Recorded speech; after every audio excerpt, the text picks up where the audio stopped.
الصبح بدا من طلعته.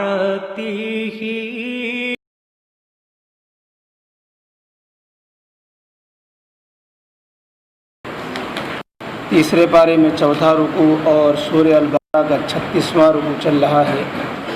آیت نمبر 264 آیات ہو چکی ہیں۔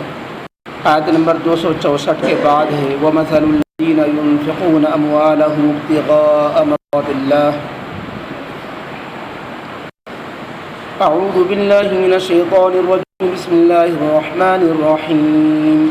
وَمَثَلُ الَّذِينَ يُنْفِقُونَ أَمْوَالَهُمُ ابْتِغَاءَ مَرْضَاتِ اللَّهِ وَتَثْبِيتًا مِنْ أَنْفُسِهِمْ كَمَثَلِ جَنَّةٍ بِرَبْوَةٍ أصابها وابل فآتت أكلها ضعفين فإن لم يصبها وابل فطل والله بما تعملون بصير أيود أحدكم أن تكون له جنة من نخيل وعنب تجري من تحتها الأنهار له فيها من كل الثمرات وأصابه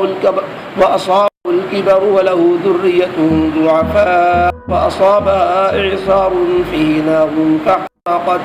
كذلك يبين الله لكم الآيات لعلكم تتفكرون صدق الله العظيم۔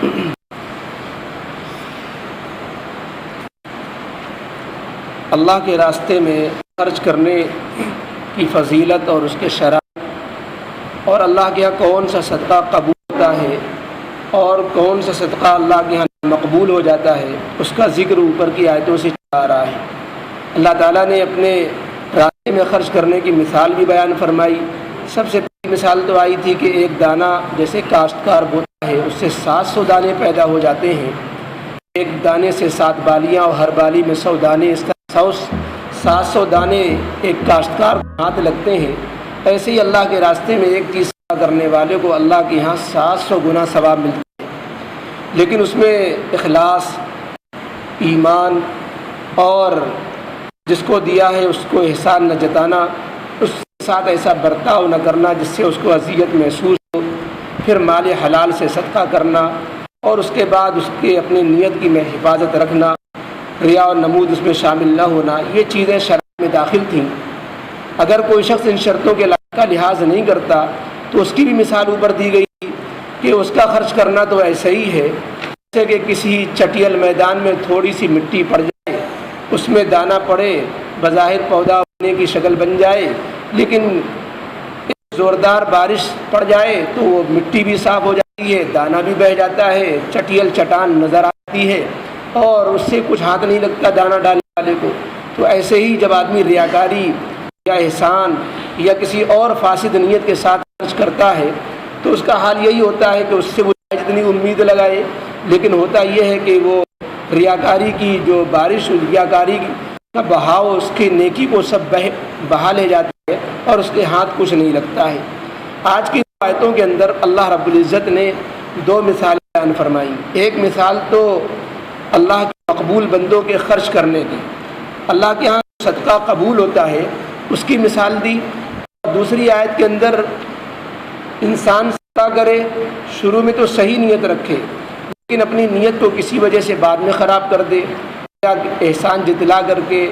یا تکلیف پہنچا کر کے یا کسی اور غلط چیز کو شامل کر دینے کی وجہ سے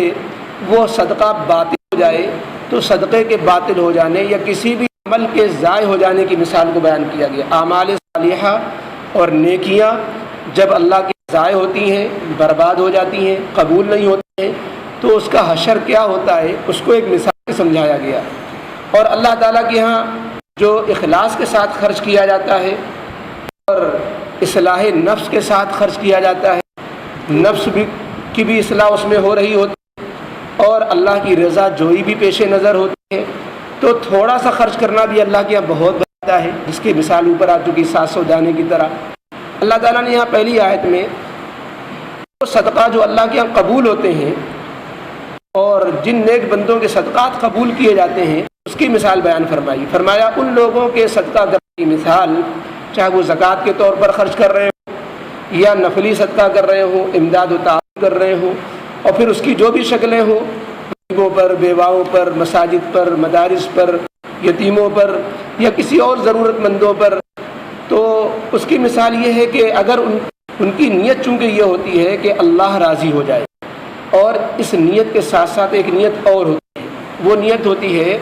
اپنے آپ میں پختگی پیدا کرنا، وَتَثْبِيتًا مِّنْ أَنفُسِهِمْ، یہ چیز قابل غور ہے۔ اپنے آپ میں پختگی پیدا کرنے کے لیے، نفس کو ثابت قدم بنانے کے لیے، معلوم یہ ہوا کہ انسان کو نیک عمل کرنے میں اللہ کی رضا کی نیت تو کرنی ہی چاہیے، لیکن ساتھ ہی ساتھ اس میں اپنے نفس کو سنوارنے کی بھی نیت کرنی چاہیے کہ ہم اس نیکی کی وجہ سے کہ اللہ کے راستے میں خرچ کرنا تمام نیکیوں میں سے یہ ایسی نیکی ہے جو نفس کو بڑی بھاری لگتی ہے، اس میں مال اپنا کمایا ہوا کم ہوتا نظر آتا ہے، دوسرے جس کو کہتے ہیں اس سے کوئی اپنا غرض پوری ہوتی نظر نہیں آتی، اور دنیا میں اس کا کوئی مفاد جو ہے پیش نظر نہیں ہوتا،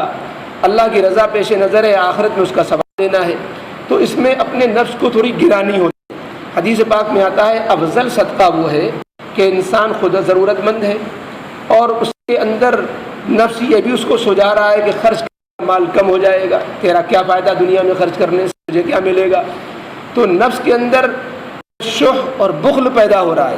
طبیعت آمادہ نہیں ہو رہی ہے، لیکن اس نے اپنے نفس کو کچل کر اپنی نفس کی اصلاح کی غرض سے، باوجود کہ وہ ہٹا کھٹا ہے، اس کی بھی اپنی ضروریات ہیں، پھر دوسرے ضرورت مند کی ضرورت کو پورا کر دیتا ہے، تو یہ صدقہ سب سے افضل ہوتا ہے، اپنے نفس کی اصلاح اس میں ساتھ ساتھ جاری ہوتی ہے۔ تو چونکہ اللہ کے راستے میں خرچ کرنا یہ مشکل کام ہے، جب آدمی اس مشکل کام کو کرتا رہتا ہے تو نفس اس کے جو مزاحمت کرتا ہے نیک کام میں، تو نفس کی یہ ٹکراؤ، نفس کی مزاحمت دھیرے دھیرے کمزور پڑ جاتی ہے، تو نفس کی دشمنی اور نفس کا ٹکراؤ جب کمزور پڑتا ہے تو انسان کا پھر نفس نیکی کرنے میں مخالفت نہیں کرتا، گناہ چھوڑنے میں پھر نفس کی جو ہے مزاحمت کمزور ہو جاتی ہے، چونکہ نفس کمزور ہو چکا ہوتا ہے، تو گویا اللہ کے راستے میں خرچ کرنے سے انسان کے نفس کی بڑی اصلاح ہوتی ہے۔ تو جو لوگ اللہ کی رضا کے لیے بھی اور اپنے آپ کی پختگی کے لیے اللہ کے راستے میں خرچ کرتے ہیں، اللہ نے ان کی مثال بیان فرمائی کہ کیا کہنے، وہ گویا ایسا ان کے دلوں میں ایسا باغ لگا ہوا ہے، ایسا باغ لگا ہوا جیسے کوئی باغ ہو ایک ایسی جگہ میں جو جگہ بہت ہموار بھی ہے، بلندی بھی ہے، اور اس کی زرخیز، اس کی مٹی زرخیز ہے، تو جو بلندی پر چٹیل، بلندی پر ہموار جگہ کے اندر جو باغ ہوتا ہے وہ کئی خوبیوں کا مالک ہوتا ہے۔ ایک یہ کہ اس کو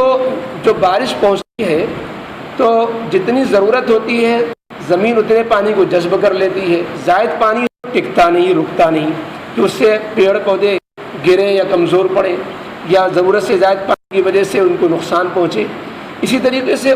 ٹیلے پر، بلندی پر جو باغ ہوتا ہے اس کی آب و ہوا بڑی خوشگوار ہوتی ہے، وہ اس طرح کہ وہ سیلاب سے، طوفان سے عموماً محفوظ رہتا ہے، سڑنے گلنے سے محفوظ رہے، اس کے پھل بڑے اچھے ہوتے ہیں، وہ گندگیوں سے محفوظ ہوتے ہیں۔ تو اس طریقے پر اللہ نے مثال دی کہ ان کی نیکیوں کا حال تو یہ ہے کہ وہ گویا ایک باغ ہے ان کی نیکیوں کا، اور وہ ایسی جگہ میں ہے جو بہت ہموار بھی ہے، اونچی اور ٹیلے پر ہے، کہ اب اگر اچھی بارش ہو گئی تب تو اس کی پیداوار دوسرے باغوں کے مقابلے میں کہیں زیادہ ہوتی ہے، دگنی ہو جاتی ہے،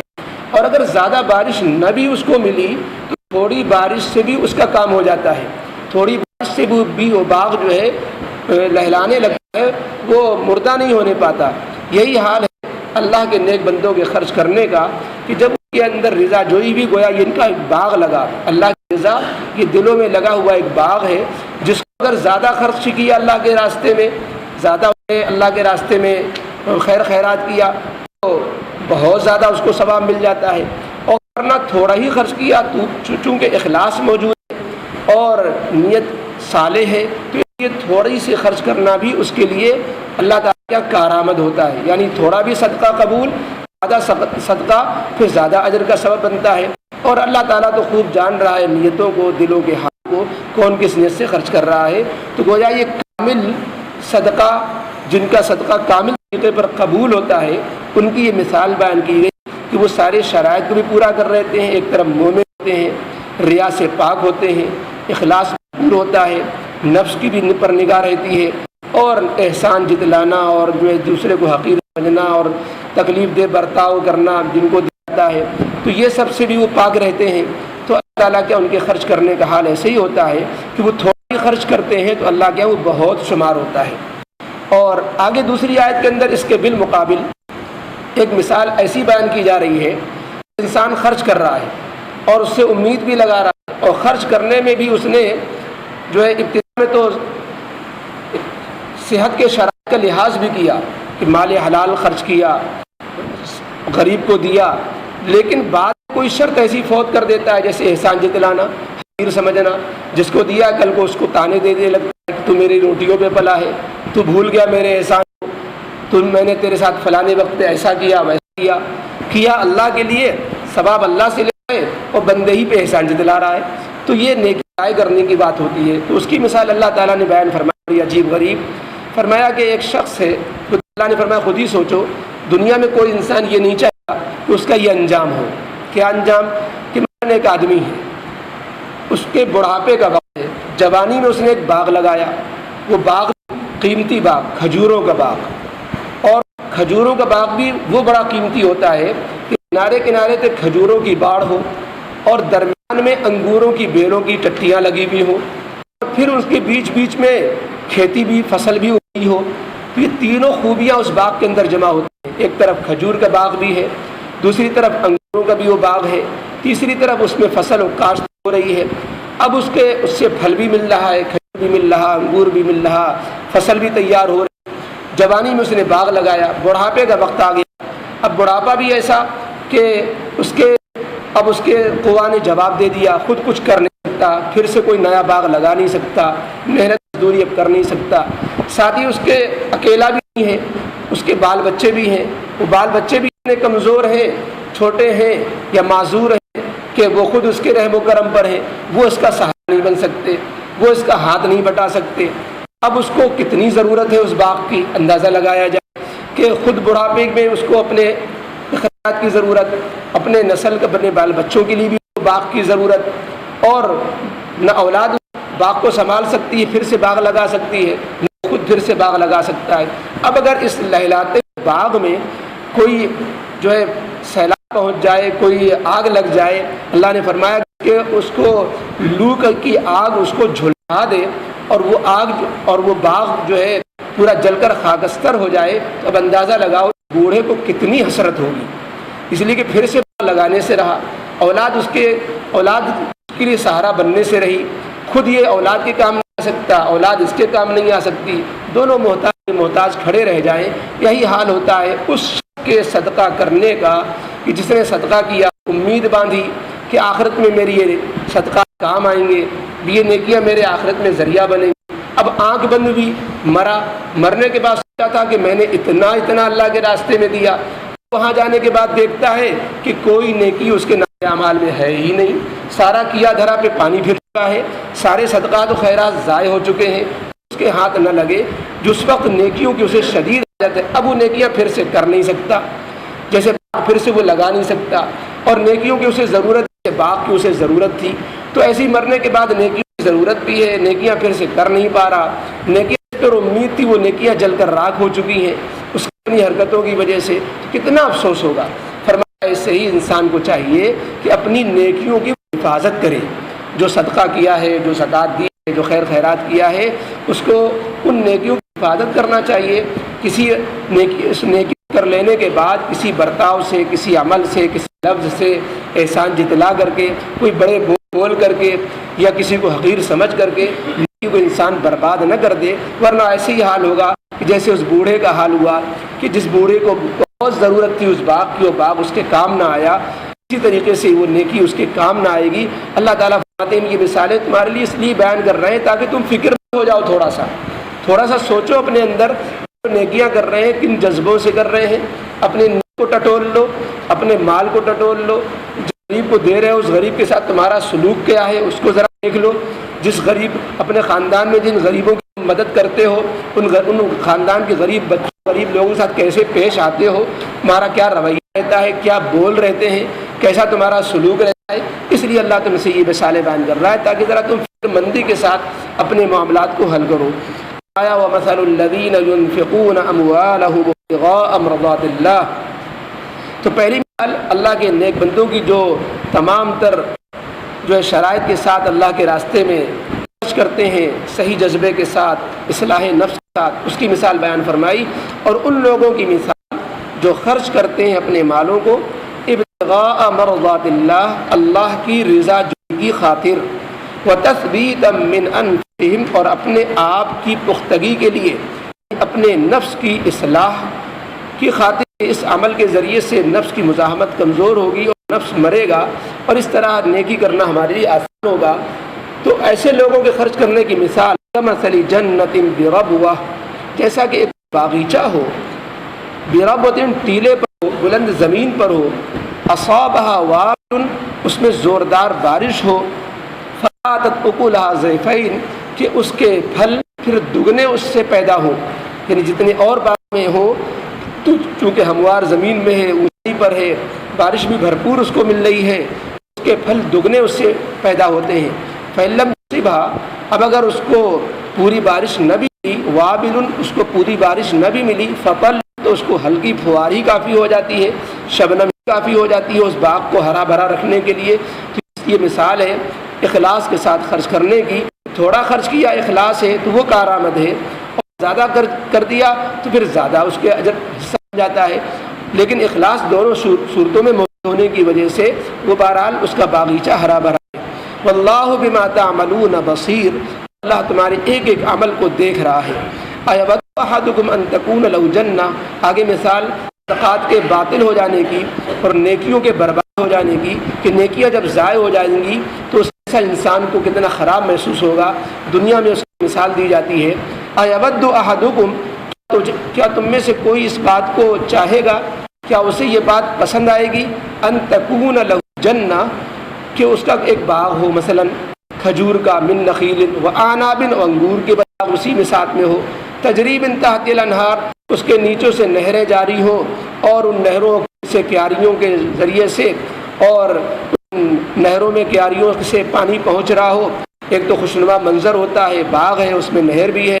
لہو فیہا من کل الثمرات، اور اس کو اس باغ کے اندر ہر قسم کے پھل بھی میسر آ رہے ہوں، کھجور کے بھی، انگور کے بھی، اور فصل بھی۔ اصابہ الکبر، اور اس باغ کی اس کی ضرورت ہے، اس کا نقشہ یہ کہ اس کو بڑھاپا بھی ہو چکا ہے کہ اب نیا باغ لگا نہیں سکتا۔ وہ ذریۃ، اکیلا بھی نہیں ہے کہ اگر وہ باغ نہ رہے تو اکیلے جیسے تیسے بسر ہو جائے۔ وَلَهُ ذُرِّيَّةٌ، اس کی اولاد بھی ہے، ضعفا جو ابھی کمزور ہے، چھوٹی ہے، تو اب اس کی وجہ سے بھی اس باغ کی ضرورت ہے، اولاد بھی باغ کے لیے سارا بننے کے لائق فی الحال نہیں۔ اب یہ باغ کی اس نے کتنی حاجت، لیکن حال کہ فَأَصَابَهَا إِعْصَارٌ، اس کو ایک لو کا بگولا پہنچ گیا، ایک تیز لو کی آندھی اس کو پہنچ گئی، فی نارن، جس میں آگ تھی، اس لو نے اس کو جھلسا دیا، فاحترقت، کہ وہ باغ جل کر رہ گیا، اور اب باغ کی سارے پھل جل کر رہ گئے اور درخت سوکھ گئے، کسی کام کے نہ رہے۔ تو اب کیا حال ہوگا اس بوڑھے کا، اور اس کے دل سے پوچھا جائے کتنی اسے حسرت ہوگی۔ حسرت ہوگی اس کو جو دنیا میں نیکی کرے، اور کرنے کے بعد اس کو جبکہ نیکی کو اسے بہت حاجت ہو، اور نیکی وہاں اب کر بھی نہیں سکتا، اور نیکیاں برباد جب اسے نظر آئیں گی تو کیا حال ہوگا اس کا۔ کذالک یبین اللہ لکم الآیات، ایسی اللہ تمہارے سامنے اپنی نشانیاں، اپنی آیتیں بیان کرتا ہے، لعلکم تتفکرون، تاکہ تم تھوڑا سا فکر مند ہو جاؤ۔ صلی علی سیدنا مولانا و حبیبنا و شفیعنا محمد وعلی آل سیدنا محمد وآلہ وصحبہ وبارک وسلم۔ ربنا ظلمنا انفسنا وإن لم تغفر لنا وترحمنا لنكونن من الخاسرين۔ ربنا لا تزغ قلوبنا بعد إذ هديتنا وهب لنا من لدنك رحمة إنك أنت الوهاب۔ ربنا هب لنا من أزواجنا وذرياتنا قرة أعين واجعلنا للمتقين إماما۔ اللهم إنا نسألك العفو والعافية في الدنيا والآخرة۔ اللهم إنا نسألك إيمانا كاملا، يقينا صادقا، وإخلاصا تاما، وعملا متقبلا، ورزقا واسعا، وشفاء من كل داء، وصلى الله تعالى على خير خلقه محمد وآله وصحبه أجمعين برحمتك يا أرحم الراحمين۔